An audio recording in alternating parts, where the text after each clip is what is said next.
This is Gary Butterfield. This is Cole Ross. And this is Monster, my podcast. And these are the Gn'icht Tyaacht. There's a monster in my podcast. These things are fucking weird.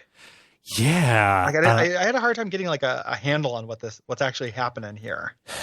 So it feels more prosaic than things we're used to. Like if they just called this, like a wood spirit or something like that. Like this feels like it could pop up in a different monster manual. Yeah.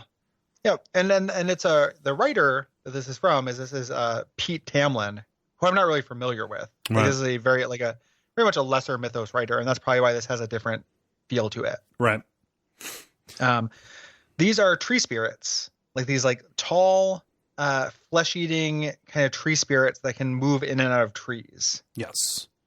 And they kind of hang out in groves. They almost have like a little druid society, and they have, just a certain amount of culture and custom around them. Like it is, like they're advanced enough to have a kind of taboo. Mm-hmm. Yep. And that taboo is you don't attack anyone within their grove. Right. So they have hospitality, which that's really cool. Like I imagine like wandering into this grove, seeing these creatures, if you can control yourself, you don't freak out. They won't attack you. They just kind of hang out. Yeah. Do tree stuff. Just stand there. Yeah. Stand there, grow, photosynthesize. What would you say your hobbies are? Turning light into carbohydrates. Oh, cool. How much carbohydrate can you bench, bro? Yo, bro, what's your offset? What's your offset, bro? What's your offset, bro? Bro, what's your offset? What's your offset, bro? What's your offset? What are you doing? What's your offset? Like how much are you making? Okay, dude? Yeah. All right. You said that with such insistence. Well, I was inhabiting a character. Cool. Okay. Cool. Sorry. The Tyaacht bro character. Where did my best friend Gary go? Yeah, no, he's been replaced by a tree dwelling jock. Yeah. So these things at one point were enslaved by the big fire god. Yes. Cthugha. Yes. And they're very against the fire vampires. I don't think there needs to be a backstory as to why tree people hate fire vampires. Nope.